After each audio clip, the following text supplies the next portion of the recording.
कैसे पक्की कर रहे हैं जबकि 5 विधानसभा राजमहल के अंतर्गत पड़ने वाले 5 विधानसभा में 2014 से जो है महागठबंधन का कब्जा है। मात्र एक राजमहल सीट पर जो है आपकी जो है कब्जा है। कौन सा रणनीति है जिसके आधार पर आप कह रहे हैं कि मेरा जीत सुनिश्चित है? बार जो रणनीति है उसमें माननीय नरेंद्र भाई मोदी जी का की योजना है, अमित शाह की योजना है और उस हिसाब से हम लोग काम कर रहे हैं। क्षेत्र में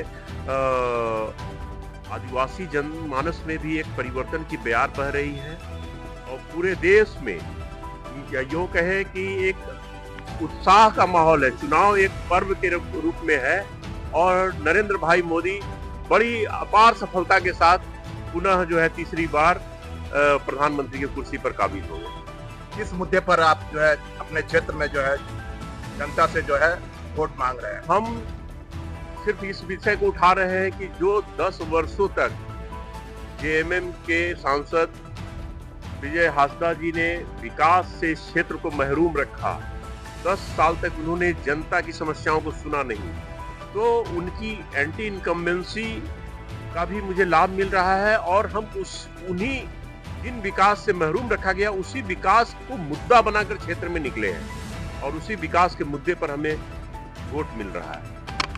ये देखने को मिल रहा है कि लोबिन हेम्ब्रम जो बोरियो विधानसभा के बागी विधायक कहा जाए जेएमएम के हैं, इनको आपके पार्टी द्वारा षड्यंत्र कर बी टीम के रूप में लाया गया। इस पर आपका क्या कहना है? ऐसा भ्रामक समाचार मत फैलाएं।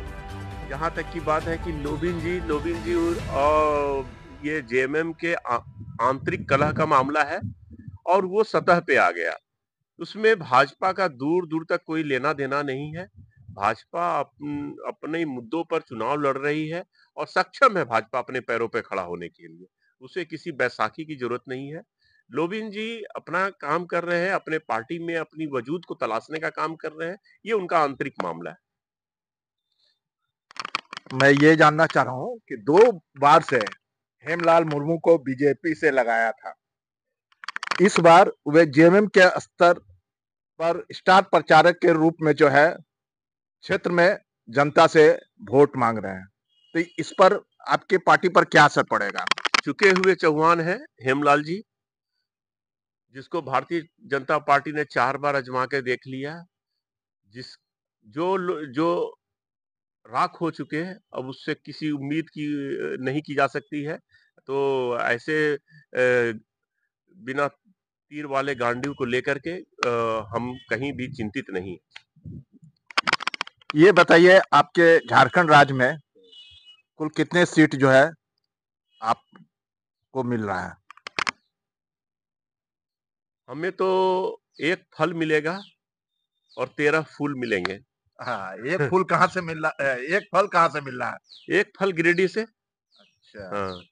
तो ये आप सुनिश्चित है कि आप 14 के 14 सीट आप जी क्लियर जी हैं? जी जी जी। जीतने के बाद जो है हाँ। आप अपने क्षेत्र के लिए क्या एजेंडा तैयार किए हैं? विकास, मैंने कहा कि विकास ही हमारा एजेंडा है। विकास पर को फोकस करके हम लोग जनता के बीच जा रहे हैं। जनता से विकास के मुद्दों पर ही हम वोट मांग रहे हैं। लोगों का कहना है कि आपका जो है चेहरा कैंडिडेट नहीं,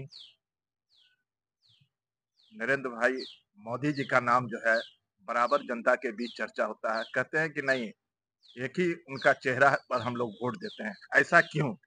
ऐसा इसलिए कि हमारे पास जो आइकॉन है, हमें गर्व है कि नरेंद्र भाई मोदी जैसे व्यक्ति या व्यक्तित्व कहिए कि हमारे हमारे देश का नेतृत्व कर रहे हैं, हमारा नेतृत्व कर रहे हैं। हम बहुत गौरवशाली है। उन्होंने हमारे देश का पूरे विश्व में मान बढ़ाया है। और अभी अभी हम मैं एक इंटरव्यू देख रहा था। अभी तो दूसरे देश कह रहे हैं कि हमें कुछ दिनों के लिए रेंट पर नरेंद्र भाई मोदी को दे दीजिए ताकि हम भी अपने देश की अर्थव्यवस्था को सुदृढ़ कर लें। तो हमें गर्व है ऐसे आइकॉन पर। आप किसान मोर्चा के सैथाल परगना प्रभारी हैं। किसान के लिए आपने क्या-क्या मुद्दा जो है अपने मैनिफेस्टो में रखा है? देखिए, किसान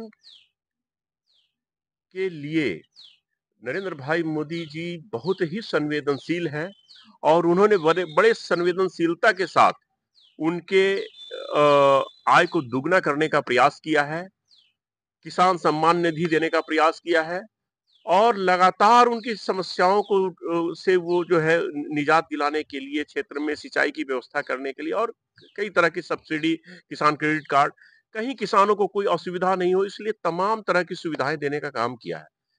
और हम एमएसपी की भी है जो है देने का प्रयास करते हैं और सभी जो भी भाजपा शासित राज्य है वहां पर निरंतरता के साथ एमएसपी भी प्राप्त हो जाती है।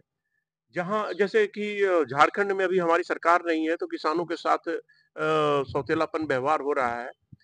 वहीं राजमहल की बात करें तो किसान की जमीन का यहाँ पे सर्वे नहीं होने के कारण किसानों की बहुत बड़ी समस्या है। वो यहाँ जमीन का रजिस्ट्री रुक गया है, रैयती पर्चा कटना बंद हो गया है। अभी अब कोई किसान के घर में कोई बीमार पड़ जाए या किसी बेटी की शादी करनी हो, तो वो अपनी ज़मीन नहीं बेच सकता है। ये समस्याएँ हैं जिसके कारण लगातार हम लोग किसानों के बीच जाते हैं तो किसान परेशान हैं और हम उनकी बातों को मुखर रूप से रखने का प्रयास करते हैं। सौतेलापन व्यवहार हो रहा है। वहीं राजमहल की बात करें तो किसान की ज़मीन का यहाँ पे सर्वे नहीं होने के कारण किसानों की बहुत बड़ी समस्या है। वो यहाँ ज़मीन का रजिस्ट्री रुक गया है, रैयती पर्चा कटना बंद हो गया है। अभी अब कोई किसान के घर में कोई बीमार पड़ जाए या किसी बेटी की शादी करनी हो, तो वो अपनी ज़मीन नहीं बेच सकता है। ये समस्याएँ हैं जिसके कारण लगातार हम लोग किसानों के बीच जाते हैं तो किसान परेशान हैं और हम उनकी बातों को मुखर रूप से रखने का प्रयास करते हैं और हम निश्चित रूप से हमारी सरकार जब झारखंड में आएगी, तो हम इन मुद्दों पर काम करेंगे। आपके जिला में एक बहुत बड़ी समस्या है खास महल। जी। इस खास महल समस्या पर जो है अब तक जो है बहुत दिनों तक आपकी पार्टी भी जो है राज्य सरकार में रही, लेकिन इसका प्रतिफल जो है जनता के बीच नहीं आ पाई है। इसमें कहाँ रुकावट है? जहाँ तक हमारी सरकार रही, तो हमने 2-2 समितियों के माध्यम से खास महाल विषय पर जाँच का प्रतिफल पाया, जाँच हुआ इस पर कार्यान्वयन समिति भी ने भी अपनी राय दे दी कि साहिबगंज की ज़मीन खास महल नहीं है। इस पर उप समिति की रिपोर्ट को भी स्वीकार किया गया। तो मुझे लगता है कि प्रशासनिक जो एक क्षमता है उसमें कुछ काम करने की, उसकी कमी के कारण हेमंत सरकार ने इस पर ध्यान नहीं दिया। हमारी सरकार आएगी तो हम इस मुद्दे पर काम करेंगे। साहिबगंज की ज़मीन निश्चित रूप से रैयती है, यहाँ की प्रकृति रैयती है, खास महल ये किसी भी तरीके से नहीं है और पूरे हिंदुस्तान में इस तरह से पूरा शहर कहीं भी खास महल नहीं है। ये भ्रामक समाचार यहाँ के प्रशासन के द्वारा लोगों के अंदर भरा गया है और भयादोहन करने का प्रयास किया गया है। प्रशासनिक ये एक षड्यंत्र के तहत इसे खास महल कहा जाने लगा है। लेकिन आज भी हम लोगों के पास रैयती पर्चा है और हम लोग रजिस्टर 1, रजिस्टर 2 धारक हैं। साहिबगंज की जनता इस मुद्दे पर बहुत परेशान है, सरकार को इस पर संज्ञान लेना चाहिए। धन्यवाद।